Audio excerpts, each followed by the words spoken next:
La mañanera de Ángel correspondiente al martes de la Semana Mayor, martes 30 de marzo del año 2021.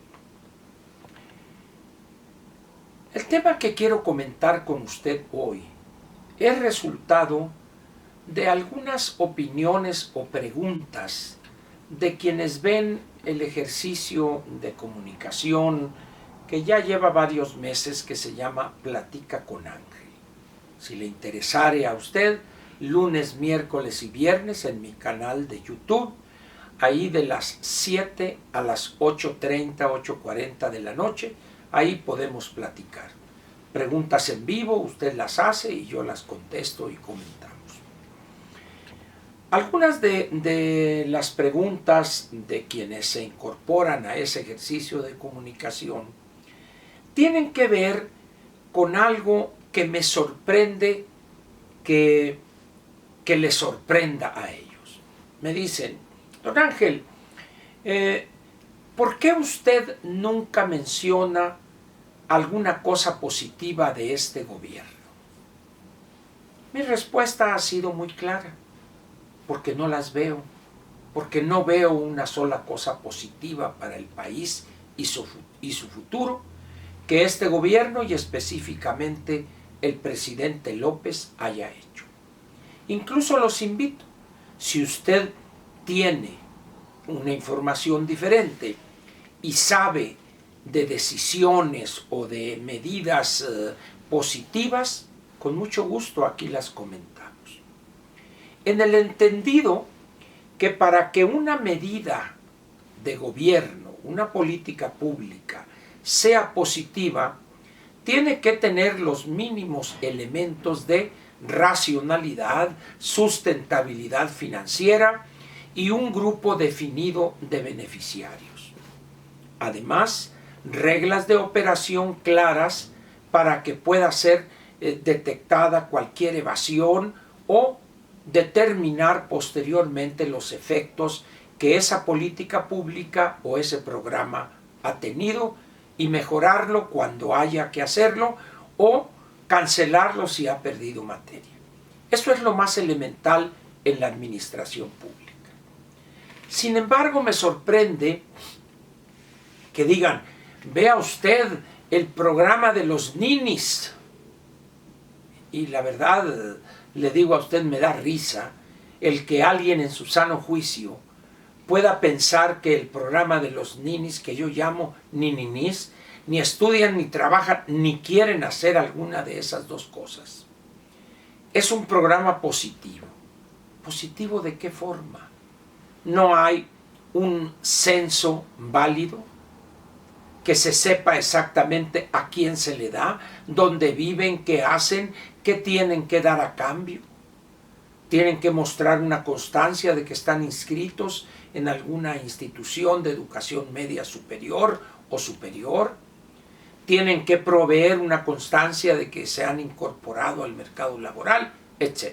No existe eso. ¿Cómo va a ser entonces positivo para el país algo como eso? Y luego otro me decía: es que el programa Sembrando Vida. No, le digo, es el programa Destruyendo Vida. ¿Por qué? Porque el incentivo perverso ahí, ¿cuál es? Es darle 5,000 pesos mensuales, creo, al propietario o usufructuario de ese terreno para que lo conserve, partiendo de que es un terreno deforestado. Le entregan planta, él las siembra, las coloca y las cuida, y por eso le dan una cantidad mensual. ¿Cuál es el incentivo perverso ahí? Deforestar.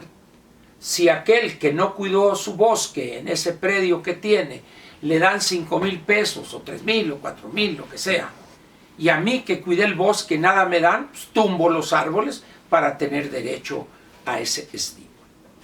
Pero ahí también no hay un censo claro, confiable, que se sepa dónde está ubicado ese predio, cuál ha sido la mejoría, qué porcentaje de las plantas sembradas o trasplantadas se ha logrado, etcétera, etcétera. Y así, todos los programas, entre comillas, del bienestar no tienen control alguno. Hay casos de corrupción donde personas fallecidas se sigue cobrando la cuota, etcétera, etcétera. Pero dicen, no, pero ¿qué puede decir usted del programa de adultos mayores? Le puedo decir varias cosas. En primer lugar, que no es un programa nuevo, es un programa que inicia en el gobierno del Distrito Federal, que como porcentaje de la población general del país es un porcentaje pequeño. Hoy mismo la Ciudad de México tiene aproximadamente 9 millones de habitantes y el país 126, es decir, escasamente sería el 7.3, 7.5 en el mejor de los casos del total. Ese programa se generalizó en el orden nacional en el gobierno federal anterior del presidente Peña, y la regla elemental y primera era 65 años o más. Llega este gobierno y lo eleva a 68 y luego lo reduce hace unos días, y a partir del 1 de julio volverá a ser 65 y más. Se habla de que habrá un incremento del 15%, otro incremento el 22%, el año 23, para que el 1 de enero del 2024 sea de 3,000 pesos mensuales, es decir, de los 2,700 actuales a 6,000 pesos. ¡Qué buen programa! No más que hay un pequeño problema. En este tipo de programas debe garantizarse la sustentabilidad financiera del programa. No existe. No hay eso. Es más, ahorita hay una gran dificultad en términos de liquidez o de captación de recursos del erario para poder solventar los compromisos de ese programa. Y así, podríamos seguir uno y otro en la parte de salud, bueno, pues, ¿qué podría decir? En la parte de la educación, energía, bueno, pues es un desastre completo. Entonces, cuando les pido, díganme ustedes, por favor, alguna cosa positiva que haya este gobierno, y la analizaremos con cuidado, con objetividad, con cifras, y nadie ha sabido dar una sola acción política pública positiva, en el entendido que para que una política pública sea positiva, como dije al principio, debe cumplir con requisitos pocos pero muy importantes. ¿Qué quiero decir con esto? Que este gobierno es un gobierno que va de ocurrencia tras ocurrencia tras ocurrencia. ¿Y por qué es eso? Porque el actual presidente es un hombre que jamás ha administrado algo. Su paso fugaz por el gobierno del Distrito Federal fue simple y sencillamente para preparar una campaña a la presidencia de la República. Nada más. Otros eran los que decidían, ordenaban, etc. Pero él estaba inmerso en lo mismo que hoy está, buscando votos. En esas condiciones, pues, el presidente actual no es una persona que sepa de administración pública.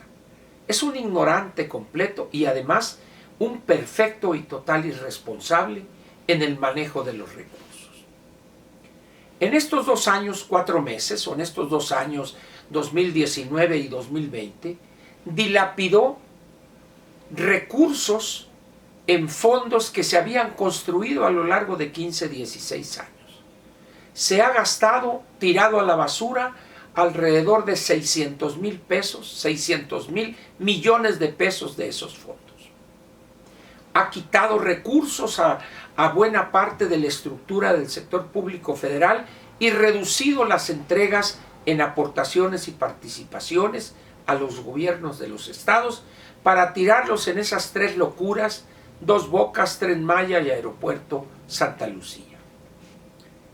¿Cómo entonces encontrar algo positivo? Buscándole yo a raíz de estas opiniones de quienes participan en el ejercicio que le mencioné en Platica con Ángel, hay una sola cosa positiva que yo he encontrado y se la comento. Los gobiernos en nuestro país empiezan regular, continúan bien y a partir del 3er año o del 4º desbarran. o se vuelve loco el presidente de la República por la salamería de los cercanos, o porque ya se enriqueció, o porque ya le entró el aire y cree que es el salvador de la patria. De tal manera que al año 5 de su sexenio ya está completamente fuera de este mundo. En este caso, en este gobierno, este hombre enloqueció desde antes de tomar posesión. Pero además destruyó una economía, dilapidó cientos de miles de millones de pesos, llevó a Pemex a niveles de pérdida que ratificó la situación de quiebra irremediable en Pemex en 2 años. Ese es un gran mérito. El haberse mostrado en su ignorancia, en su incapacidad para la gobernación, en su soberbia, en su autoritarismo y en una evidente pérdida de cordura mental. Eso hay que agradecérselo. En 2 años ya sabemos que no sabe gobernar, que desconoce la realidad geopolítica del mundo, que es un tiranuel, un cacique pueblerino y que está deschavetado. El problema ahora es, ¿por qué la gente se niega a aceptar esa realidad? ¿Acaso la dádiva miserable que recibe es suficiente para voltear a otro lado y hacer como que no se dan cuenta de la soberbia, la incapacidad, la ignorancia, la locura, el autoritarismo del presidente actual? Es posible. Pero, ¿qué va a suceder con esas personas que prefieren voltear a otro lado cuando esto esté al fondo del precipicio? ¿Reconocerán al menos entonces que se equivocaron votando por él? Es probable que algunos lo hagan. El problema es que será muy tarde, porque ese hombre casi habrá destruido totalmente una economía que nos costará sangre, sudor y lágrimas regresarla al nivel que tenía el 31 de diciembre del año 2018. Por eso, ojalá y recapaciten y se den cuenta de su error a más tardar el 5 de junio de este año por la noche, para que el 6 salgan a votar por cualquier partido excepto por Morena y el Partido Verde y el Partido del Trabajo, que son sus paniaguados.